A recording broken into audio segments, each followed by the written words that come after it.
Production and distribution of City Club Forums on IdeaStream is made possible by the generous support of PNC and the Raskin Family Fund, with additional funding from Cleveland State University, Robert Conrad, and the Payne Fund.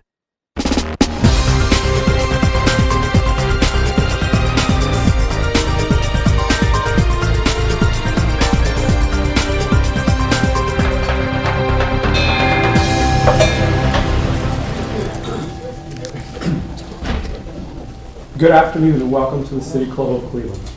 I'm Jose Feliciano Jr., President Emeritus of the Only Latino Network, proud member of the Board of Directors of the Hispanic Roundtable, and of the City Club of Cleveland. It's my pleasure to introduce you to today's speaker, the Executive Director of the Libre Initiative, Daniel G. Garza. Today, according to the Center for Immigration Studies, the United States is home to more than 61 million immigrants, approximately 11 million of which are here undocumented. Immigrants comprise 18.9% of our nation's total population, the highest level in more than a century. And this increase is projected to continue. A Pew Research study found that nearly 59 million immigrants have arrived in the United States in the past 50 years, mostly from Latin America and Asia. Today, a near record 14% of the country's population is foreign-born, as compared with just 5% in 1965. Throughout the last 20 years, there have been numerous calls to fix our broken immigration system. Since 1996, the United States has tried and failed 4 times to pass federal immigration reform. The most recent of these efforts was the Comprehensive Immigration Reform Act of 2010. A recent study by the Chicago Council on World Affairs concluded that the Midwest, especially states such as Ohio, need immigrants for economic and demographic reasons, for congressional allocation and related appropriations at the top, middle, and bottom of the economic and social ladders. Immigration may be the political issue of this generation. It is clear that the current presidential race underscores that point. It is in this context that Mr. Garza joins us today. Daniel Garza began his career in public service as a congressional staff assistant for the United States Congressman Richard Doc Hastings, and in 1996 was elected as a councilman for the city of Toppenish, Washington. In 2001, he was tapped by the George W. Bush administration to serve as Deputy Director of External and Intergovernmental Affairs in the Office of the Secretary at the Department of Interior, and was appointed in 2004 to the Associate Director of the Office of Public Liaison in the White House. In 2006, Mr. Garza became president of Televisa's Hispanic Poder Group, overseeing editorial, commercial, and promotion of publications, and shortly thereafter joined Univision to host and co-produce Agenda Washington, a weekly Spanish-language news talk show covering the issues impacting the United States Hispanic community. He joined the Libre Initiative in 2011. Born in the Central Valley of California, Mr. Garza annually migrated with his family from their ancestral hometown of Garza Gonzalez in Nuevo Leon, Mexico, throughout California, Nebraska, and Washington State following the crop season as farm workers.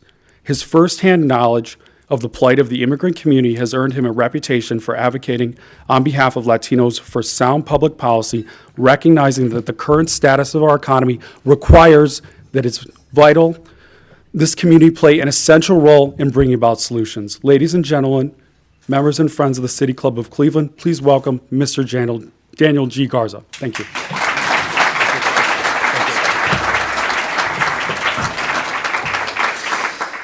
Thank you so much for that warm welcome, Jose. Thank you for those kind introduction. Dan, also, thanks for being such a gracious host.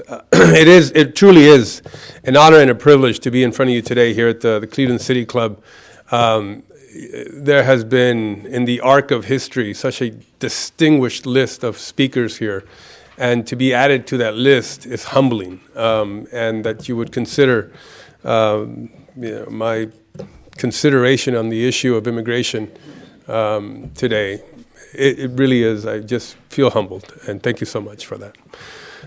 I want to give a little bit of a insight to the plight of the immigrant the conditions that are also paralyzing immigration reform, and then also talk about the benefits, the economic benefits of immigration reform, and the urgency to get to the business of immigration reform. I want to do that through some visuals, so those who are on radio, who are probably listening, will not be able to see the visual part that has some music to complement it, but just know that it goes in line with my remarks. So if we could begin the presentation, please. Thank you. The great highways streamed with moving people. The camps along the road, the fear of hunger and hunger itself changed them. The children without dinner changed them, and the hostility changed them, welded them, united them. Men of property were terrified for their property. On the highways, the people moved like ants and searched for work, for food. Words from the book, The Grapes of Wrath, written by John Steinbeck about the massive migration of those fleeing the Great Dust Bowl of the late 1930s from Oklahoma to California. In uncompromising and somber prose, Steinbeck wrote about the individual's motivations to migrate for work, for opportunity, for a shot at improving one's lot in life and their families. Despite the challenges, hundreds of thousands of migrants from Oklahoma went from job holders to becoming job creators, and many would go on to accumulate unimaginable wealth. And the truth is, man has always been in motion, always will be in motion. Indeed, waves of migrations permeate America's history, and so do waves of immigration. My story begins in 1942, a time when labor to work the orchards and the fields was needed in America. As millions of our soldiers fought to defeat the fascist powers of Europe, we looked to Mexico, to Mexicans like my grandfather, who were asked to leave their families and hometowns to fill the need as braceros. As our GIs were winning battles in the Pacific, European, and North African theaters, laborers came in droves to harvest the bounty of our farms and orchards. Laborers with diligent hands to plant seeds, to cultivate the fields, irrigate saplings, who made sure fruit trees were pruned and blossoms were thinned, that trees were kept warm from the cold and vegetables were fumigated, picked, sorted, packed, stacked, and transported to market to our soldiers abroad. This and other waves of immigrant laborers who would continue to flow across the U.S.-Mexico border after the war had ended set the foundation for the rich American agricultural industry.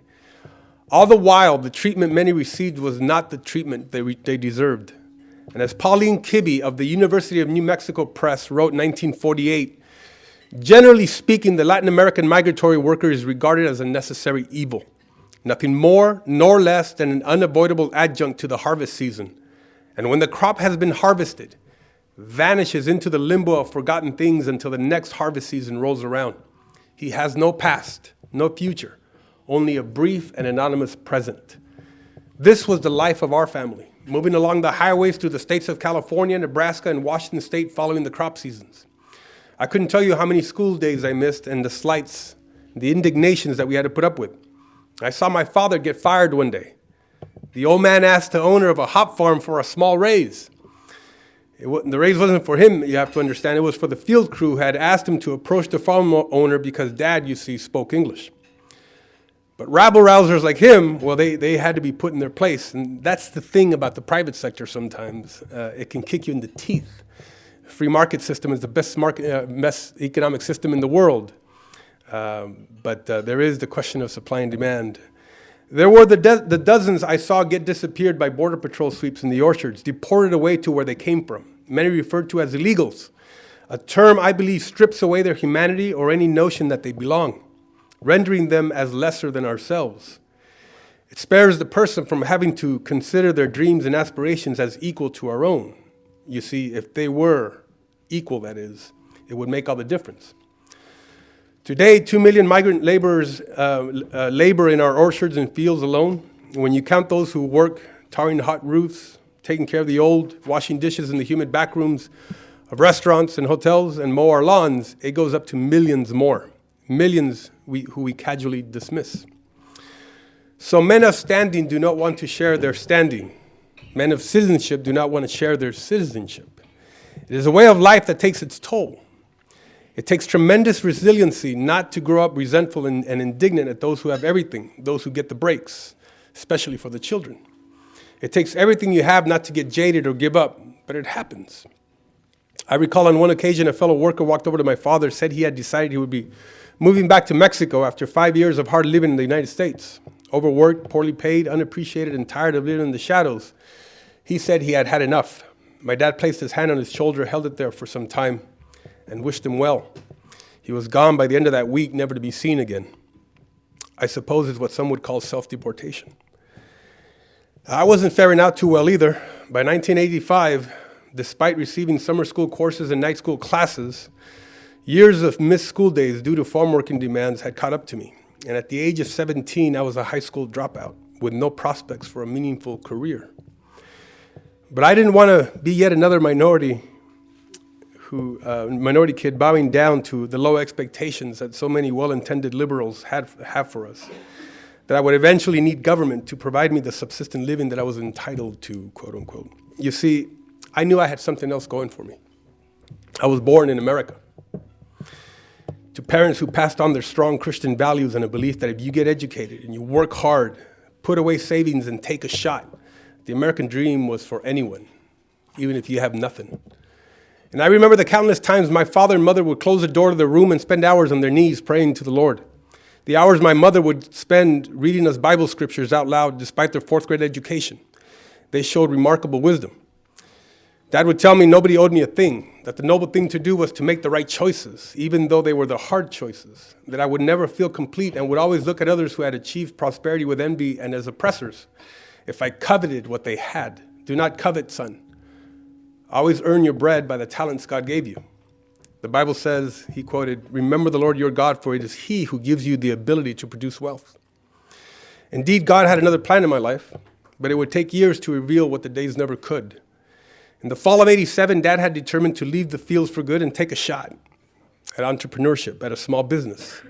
And after 30 years of farm work, he had no retirement, no health plan, no vacation or sick leave days accrued. Quietly and without fanfare, we got in our car after filling the last bin of apples and just simply moved on. My parents invested their entire savings in a small business, a 16-unit motel just off the freeway in the small northwest town of Toppenish, Washington. After spending borrowed money on renovation and marketing, the profits soon poured in. And after years of sacrifices, things were falling into place. I pursued a GED, my shot at a second chance. Little did I know it would set in motion a series of decisions that led to a job I never could have dreamed of because I never thought it was possible. I was appointed by President George W. Bush as his Associate Director of the Office of Public Liaison at the White House to be his representative to 55 million Latinos in America.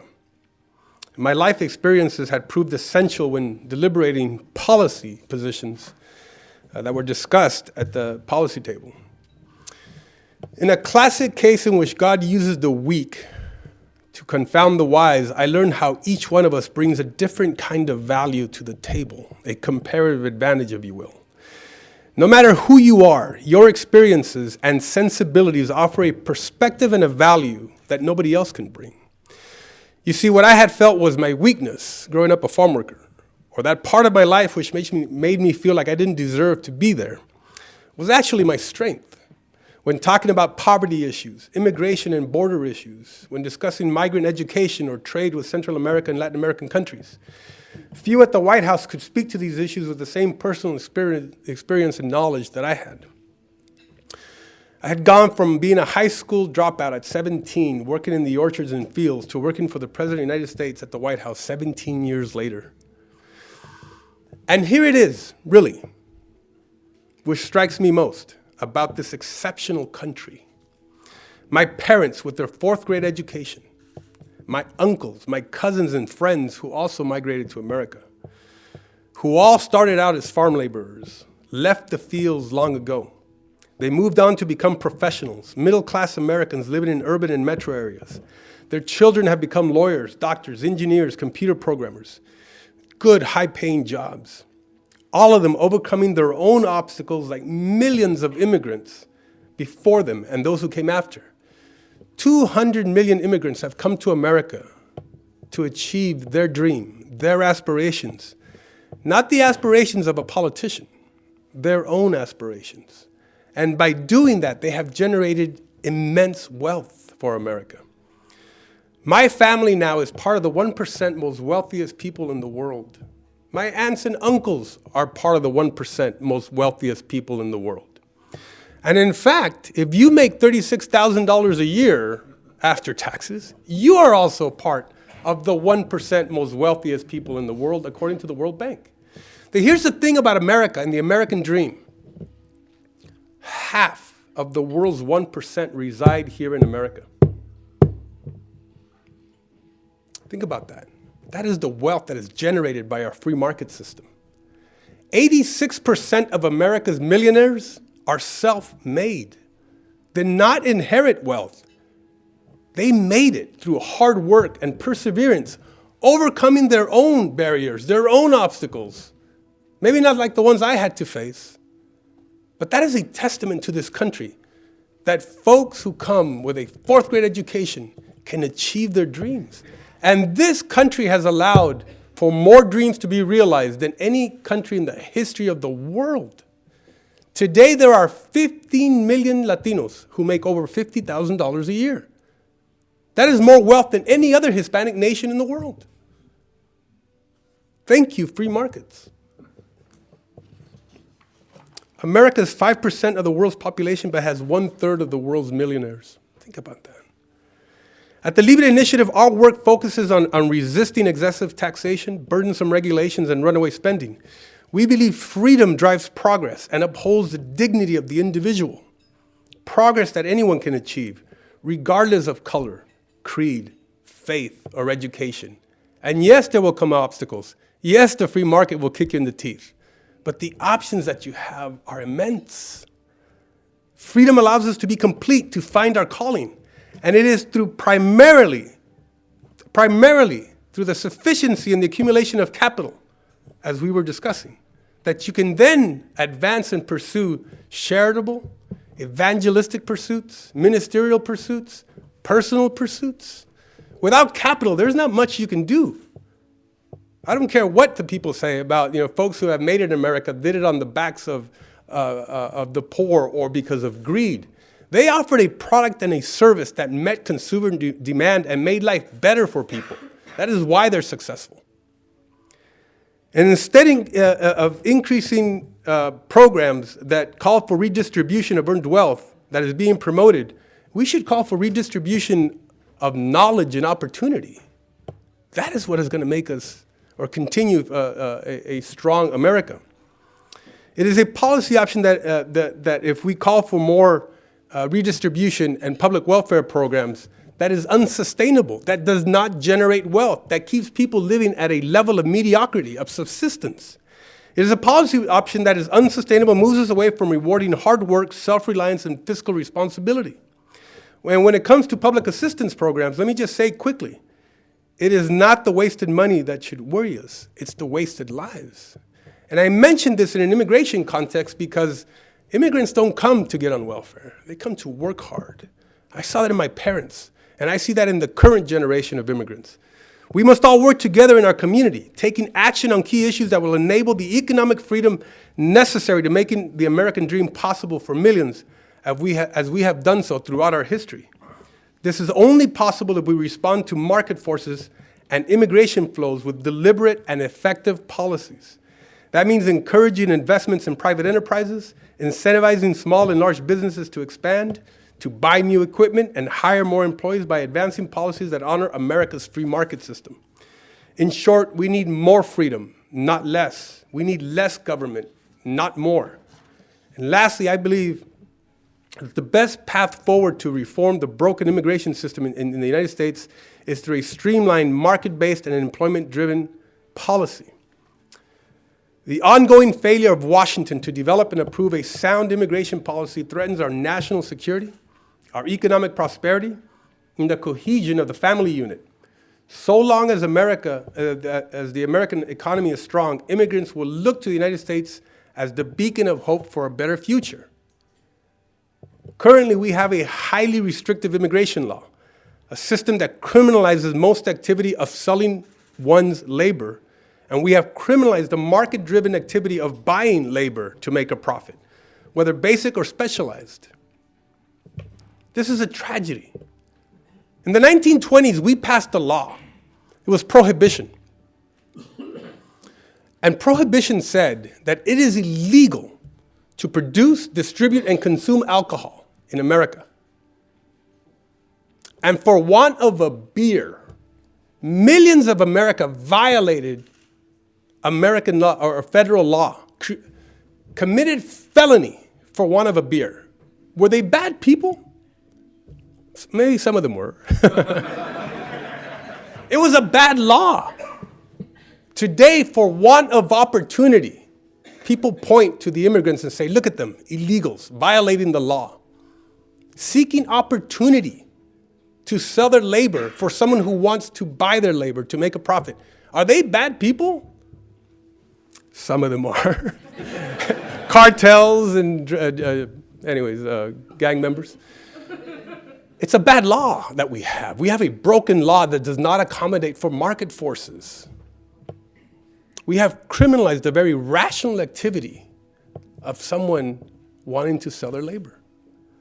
America needs immigration reform that is focused on providing immigrants that are willing to work in the United States the ability to legally enter the country through a streamlined, common sense process that allows American employers to satisfy workforce demands in their markets. Did you know that almost 80% of full-time graduate students in electrical engineering in the United States are international students? In computer science, foreign nationals make up more than 70% of graduate students. 28.5% of new entrepreneurs in 2014 were immigrants, which is up from 13.3% in 1997. Today, immigrants are almost twice as likely to start a business in 2016 as native-born Americans.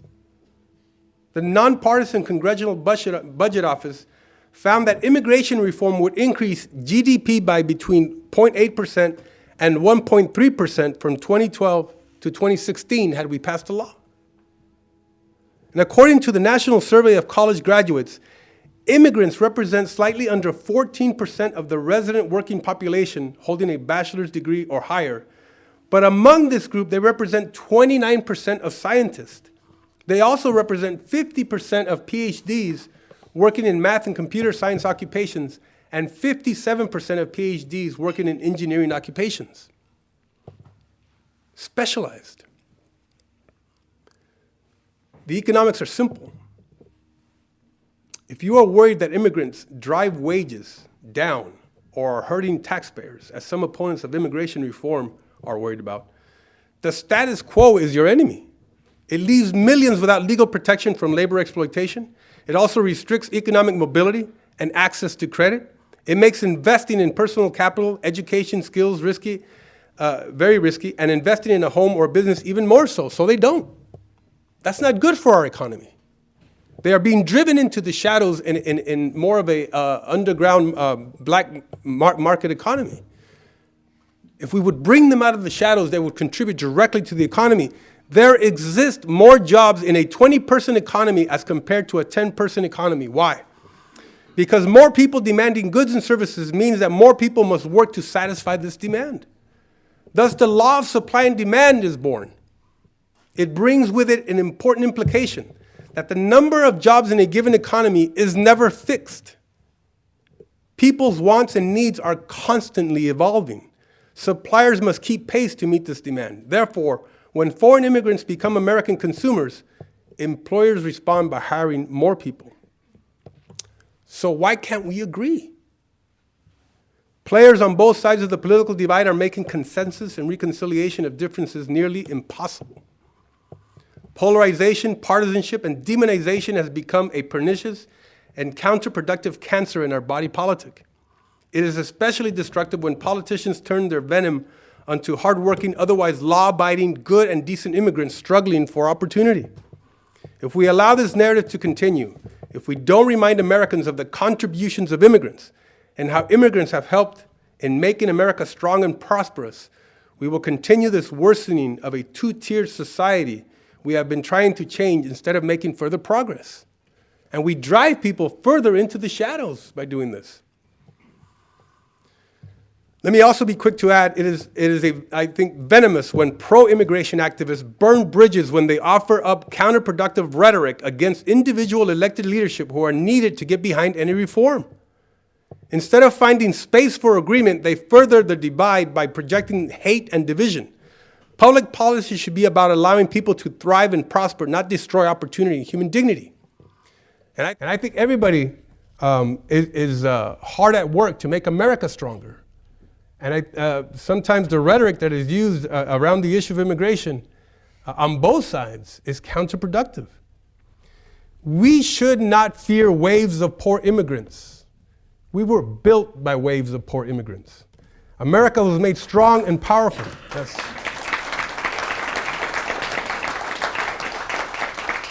America was made strong and powerful as a result of the waves of poor immigrants that have crossed our borders since our founding. What we should fear is an economic system that hinders opportunity, that stifles innovation. We should fear the death of the American free market system, because then we would not be able to absorb new waves of immigrants who are allowed to create their own American dream by generating their own wealth and passing on the American dream to others. I'll end with this. Spanish philosopher Jose Ortega y Gasset insightfully said, "It is the man of excellence and not the common man who lives in essential servitude." Let us strive to serve our fellow man, our communities, and our country. The kind of world we create is a product of the kind of people we become and we remain. This is a world in desperate need of compassion, of kindness and respect. It is a world in need of God's grace, of freedom, and the kind of dignity that comes from earned success. Let us work together to make it happen. Thank you very much.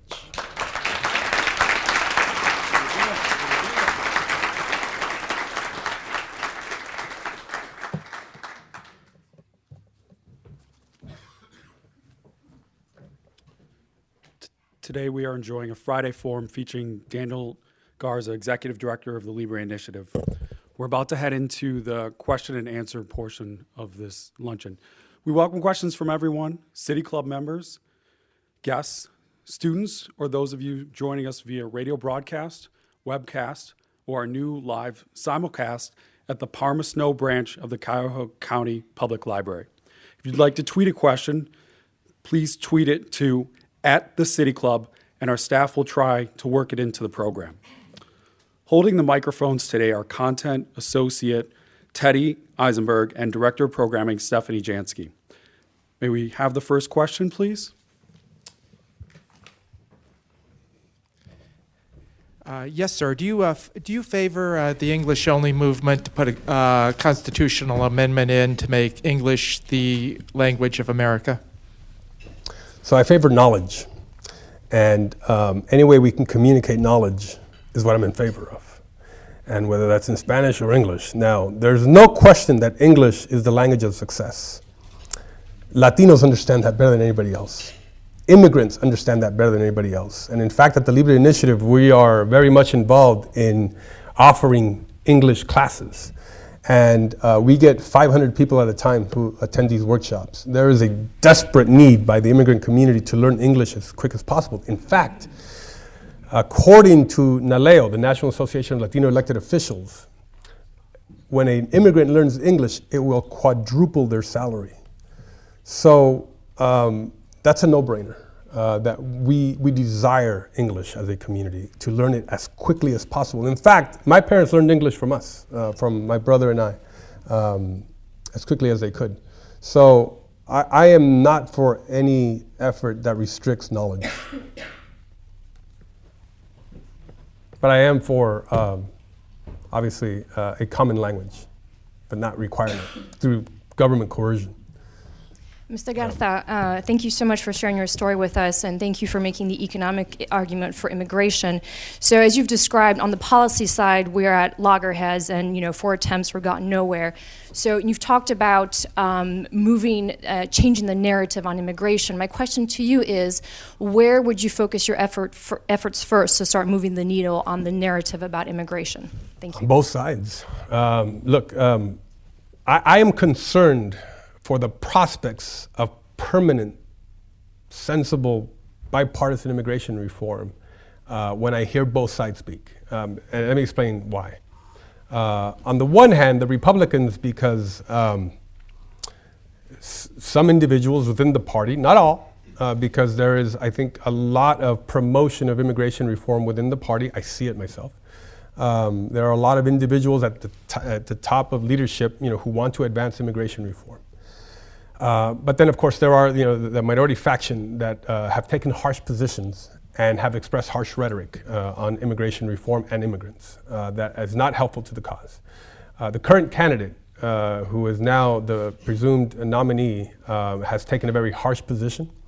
We put a public statement out that we did not agree or align anywhere close to his expressed policy positions.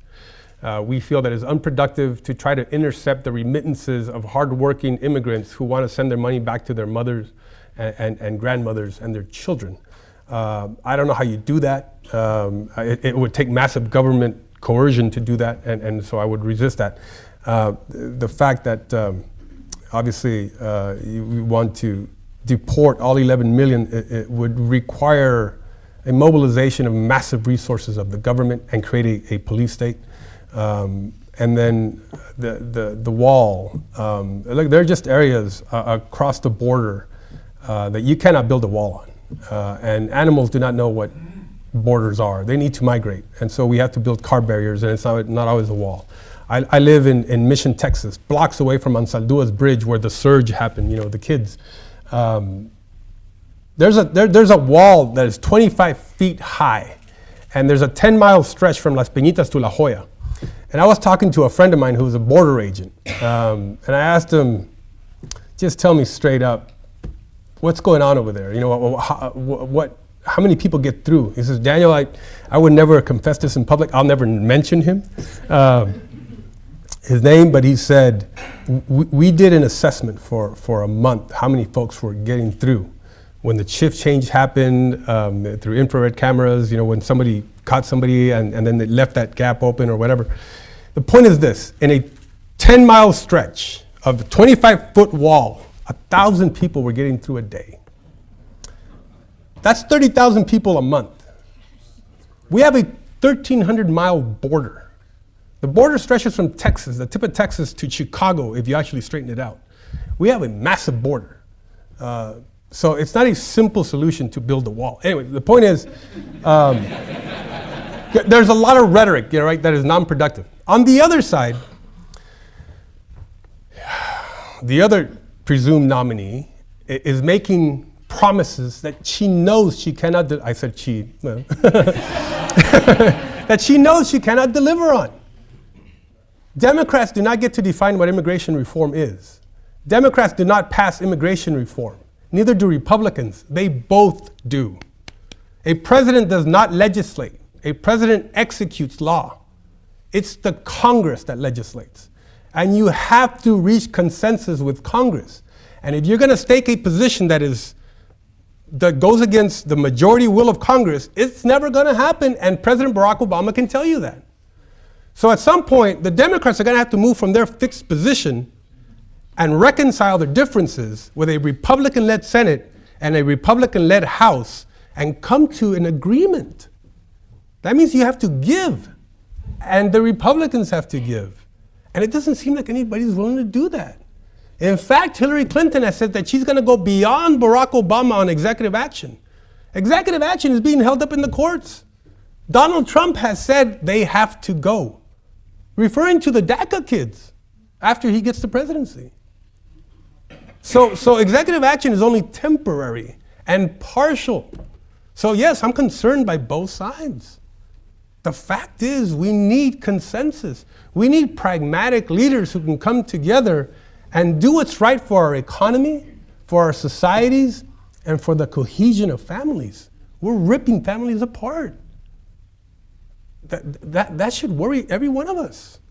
There are 11 million folks who are here currently without authorization. Of the 11 million, 8 million are working hard and contributing to this economy. Why do we criminalize that? We should allow people and American employers to respond to market forces the best way they see fit.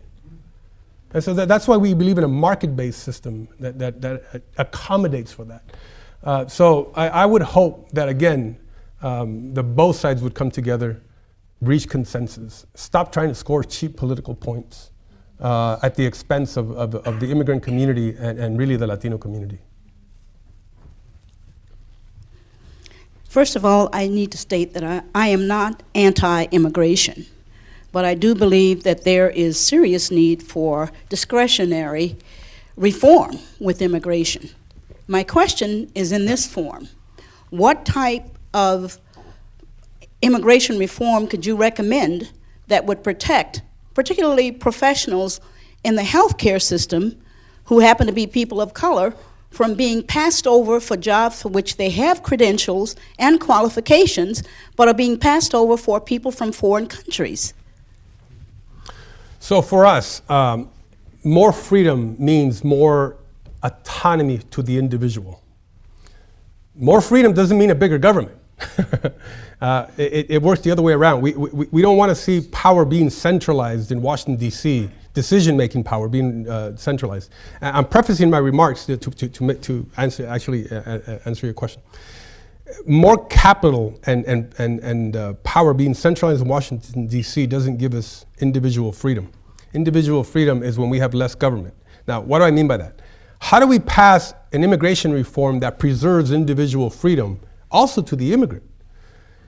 If you hear Republicans talking, what they're saying is that they want a work visa program that'll legalize, not put them on a path to citizenship, but legalize the 11 million so they can get onto the business of having the certainty that they will not be deported and contributing as employees, to willing employers. Part of the problem with that is that it ties the immigrant to an employer.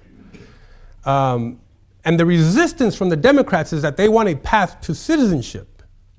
That is their fixed position, and they won't move from that. And part of the reason, and I know I'm being very cynical, I've been at this for a while, is because 70% of Latinos vote Democrat. It's in their political interest to give them citizenship. And if you're a Republican, it is not in your political interest to give citizenship to Latinos. But it is in your personal interest to make sure that we are able to respond to market forces and have a labor workforce that can give them profit, right? So how do you reconcile the differences? Because I can promise you, if 70% of Latinos were voting for Republicans, you'd have the Democrats on this side talking about work visa programs. For us, ideally, a path to citizenship would be the optimum policy for us. Because you generate, you bring people out of the shadows and they contribute to the economy and they generate new wealth and new opportunities and more consumers are created, like I was saying. And it's not a fixed, a number of jobs. We actually can generate more jobs when people are freer to commerce and trade and do what they do, which is innovate and create products and services for ourselves. Now, but we have a political limitation to a path to citizenship, apparently. So then the question becomes a more pragmatic question. Well, if we can't get a path to citizenship, what would be the next best thing that we would find acceptable, given our desire for individual autonomy, individual freedom, less decision-making powers and being centralized in Washington, D.C. For us, a work visa program would have to include several things as part of, for us to find it acceptable. One is that it incorporates job mobility, the freedom to that if you're fired, you have time to find another job. The ability to be promoted. The ability to actually get another job if it pays better. That you're not tied to one employer, but you are tied to employment. That's perfectly acceptable to us. That it have that it have circularity. Circularity means the person who's been granted the visa can go to and from their country of origin or anywhere that they please for whatever reason, whether it's a quinceañera, a soccer game, a funeral, a wedding, or because they want to. Job mobility and circularity are critical. Also, family unification, that the person that is granted the visa gets to have their family with them for the love of God. That they can make life better for their children as well. I mean, after all, that's what it's all about. And public policy should always induce family cohesion. I believe that strongly. Families are the keystone of society, and we should always do whatever it takes to preserve them. And fourth, yeah, maybe you're not advantaged to get in front of the line for a path to citizenship that Republicans are resisting, but you're not disadvantaged from getting in line. In other words, the folks who get the visa can get in back of the line. Yes, it's going to take a lot longer. Yes, maybe their children can grow up and become adult age and petition for them. But that's fair, right? That they get legalization and then they get to get in back of the line. They shouldn't be disadvantaged from that either. So we feel that those four components are necessary if we're going to advance a work visa program that I feel would again, allow people to contribute to the economy, get them out of the shadows, have the certainty that they will not be deported, ripped away from their families, and then can achieve their aspirations, not just the employer's aspirations, but their own. That's, I think, a fundamental principle of the American dream. Mr. Garza, how are you? In the words of Martin Luther King, a bad law is the same as no law. But my question to you is, in The Grapes of Wrath by John Steinbeck, families such as the Joads and the Garzas, would you say that their success has contributed to their ability to unify? And if the government could pull together to unify just as well for people all over to pursue life, liberty, and the pursuit of happiness, that would be the success story. Many of these laws are man-made, and the problems that we encounter are man-made anyway. So to break down that barrier would just be the catalyst for everyone to come on in and be a major factor in how we succeed in life. Without question. Without question. Look, rindo mis respetos to the Cleveland City Club because of the spirit of what this group is about, which is free expression of ideas. And that free expression of ideas means that I have the humility to respect your perspective. I have the humility to understand that I need you, whether you agree with me or disagree with me, that we are interdependent, that we have an open forum of dialogue with respect and civility, that we're going to listen to each other's ideas on what is going to make our lives better. And so, when you're talking about, the reconciliation, the pragmatism of coming together, yes, that's exactly what our body politic needs right now. It seems like we're distancing ourselves even more instead of coming together. And the kind of narrative that is used by folks at the highest level of electoral politics should concern every one of us. What is going on in our universities should concern us. These safe spaces. Please challenge me. Come at me with your disagreements. And I just, all I ask for is that you show me the respect of listening to the reasons that anchor my ideas. And then maybe we can have a more productive discussion. And of course, I'll listen to yours. But without listening to each other, without having that conversation and that dialogue, I don't think we're going to get anywhere. And that's the danger of safe spaces. Good God. Freedom of expression above all. Freedom of expression above all. Yes.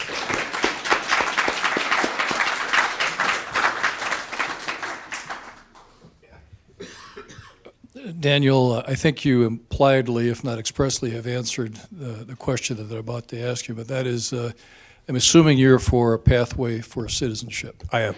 And that the one thing that I think is problematic is this, what's the rejoinder to the notion of line jumping, that effectively that you are rewarding line jumping, because that's something that I've struggled with personally. Now, I happen to think that Ronald Reagan got that right, by the way, from my perspective. I know that's extraordinarily controversial. But I will also interject a political observation that was said after the last election, and that is that the Hispanic giant is awake, it's cranky, and it's taking names. Yeah, absolutely. So there is a very real divide between the wealth in America and the wealth pretty much anywhere else south of the border. And let me preface what I'm going to say, or entre parentheses, say that I do consider it a cruel irony, and we talked about this, a cruel irony that for hundreds and thousands of years, the Cherokee and the Iroquois and the Navajo and the Seminole, along with the Chichimeca and the Aztec and the Mayan and the Inca and the Borinquen, roamed the Americas freely to improve their lives. And the non-indigenous authorities come and set borders and tell them, don't move from where you're at. And they're the ones, the indigenous, who are primarily tied, to their geographic region.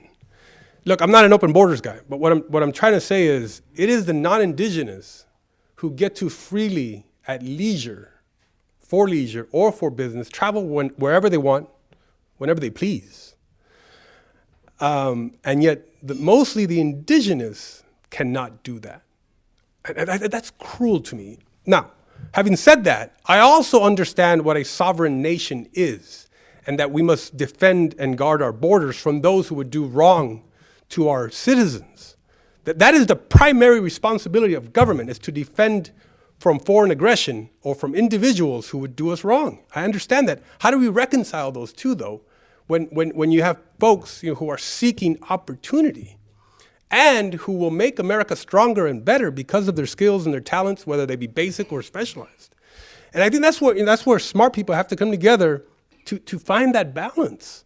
But we're not seeing that discussion, that dialogue. In fact, we're seeing this, and people, again, trying to score political points and political wins by leveraging at the expense of those folks. And so to answer your question, it is a principle of fairness, right? That folks who have waited and have been patient in line, all of a sudden see 11 million cut in front of them. I understand that. I understand that there's also the reality that we need to get to the business of assimilating 11 million people that ain't gonna go nowhere.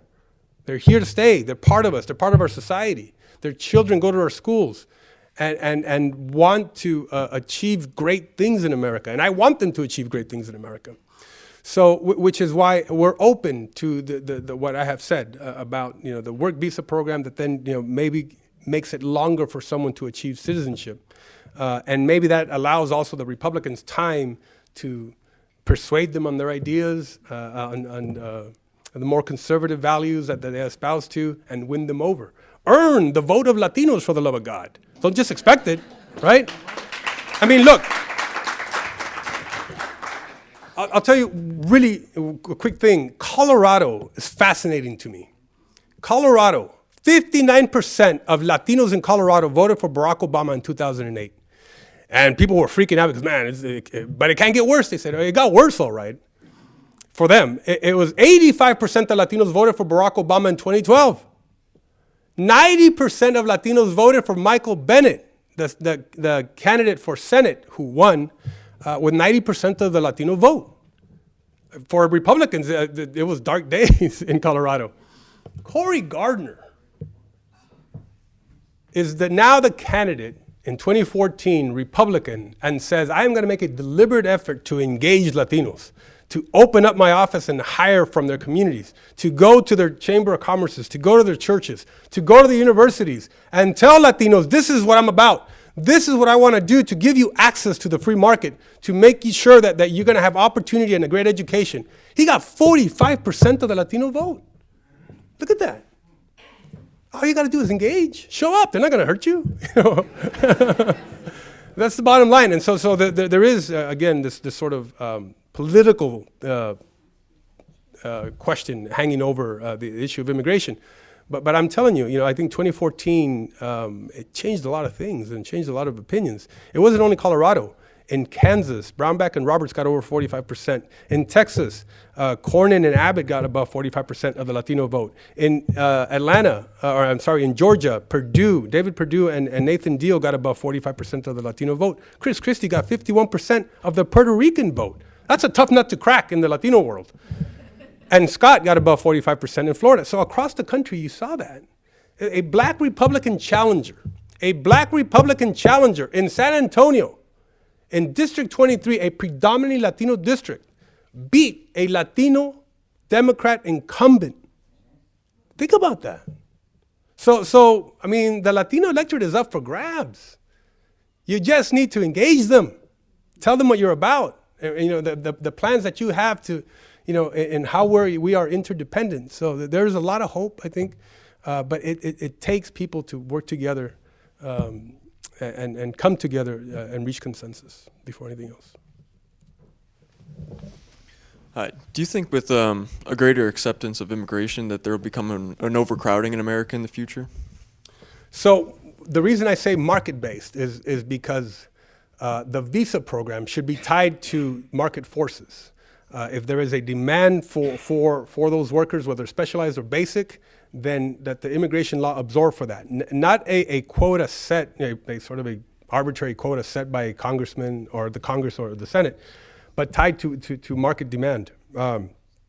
And also that the visa program be tied to the work visa program be tied to market demand, so that there's always we are accommodating for future flows of immigrants, but tie it to market forces. Now, part of the reason that the Reagan 1986 Immigration Act that gave citizenship to 3 million didn't work was because it didn't accommodate for future flows of immigrants.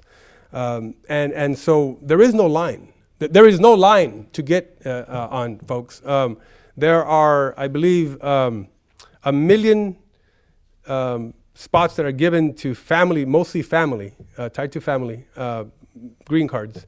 And then there's a lottery of, I think it's 400,000 or two, I'm not entirely sure, of work visas that green cards that are given if you're lucky. I mean, basically a lottery. I mean, like, I don't know if they do little balls in the thing or whatever, but if you pick, you pick. If not, and so it takes a long time for someone to get a green card if you're not either picked in the lottery, have $1 million to start a company, or or family, married to an American. So it's tough. Right now it's very restricted, but we can be much more flexible, which is why I really liked Ted Cruz's position 2 years ago. He said he wanted to double the size of green cards that were given per year and quadruple the number of work-related visas that were coming into America, because again, he wanted to respond to market forces, and it's smart to do that. It's good for our economy. Thank you. Everybody talks about the people that cross the border illegally. No one ever says 40% get a visa and don't return. How much of the problem with the immigration system and gun control and several other laws is not the laws, but the way they're not enforced? And if does anybody want to change a law that's not being enforced to give someone another loophole or another excuse to not to do their job? Thank you. That's a great question. And one of the toughest things is for a president to reconcile what his sentiment is as opposed to his responsibility, his or her responsibility. And that is the take care clause, that you are there to execute the laws passed by Congress. And you don't get to pick and choose which ones you pass and which ones you don't. The president has been called a deporter in chief. And that political pressure that has come from the left and Latino organizations has compelled him to take actions that I think have exceeded his authority. Specifically on the question of DAPA. There is DACA, which is a deferred action program that was set for the children of folks who are here unauthorized, through who no fault of their own, are going to the schools and wanting to get jobs and cannot because they don't have legal status. The president then advanced DAPA, which said that if you are a child of a DACA kid or a child of kids born in America, then we would look the other way, use prosecutorial discretion. Part of the problem, the reason we actually oppose DAPA, that's a tough one to oppose because I agree that with the president's intent on this one, which is humanitarian, which is lack of resources, and then also the political pressure. They're all legitimate reasons to consider when you're considering executive action. The problem with DAPA is that it actually contradicts current law, and it is supposed to be consonant with the law, where it is hazy or shady. But here, no child can petition for their parent. That is specific in the law. And the president is required to take care of executing the laws and cannot just merely look the other way. Now, I agree that if you don't have the resources to deport 11 million, you focus on the criminals. You focus on those who are going to do more harm to America. But again, when it flies in the face of current law and congressional intent, and it actually doesn't, I'll end this really quick here. DAPA is not merely saying we are going to look the other way. It's actually conferring visas. And possibly, I think there's Obamacare and child tax credits. Those are benefits. Again, that flies in the face of current law. And that's a tough position to take. But we cannot support any law that shreds the Constitution, that shreds the principle of separation of powers, and that ignores the will of Congress. Congress legislates. The president executes the law. He doesn't get to impose legislation on top of Congress. It doesn't work that way. We are not a dictatorship. So I hear what you're saying. There is the rule of law, and regrettably, in this case, the president is compelled to execute that law to the best of his abilities and with the resources that he has, but in consonance with the will of Congress. Thank you.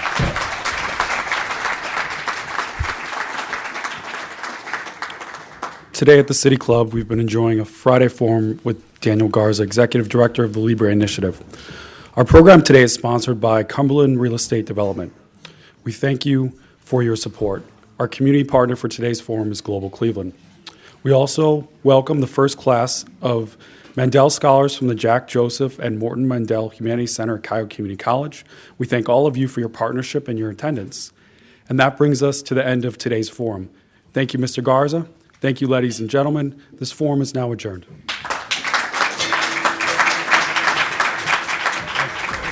For information on upcoming speakers or for podcasts of the City Club, go to cityclub.org.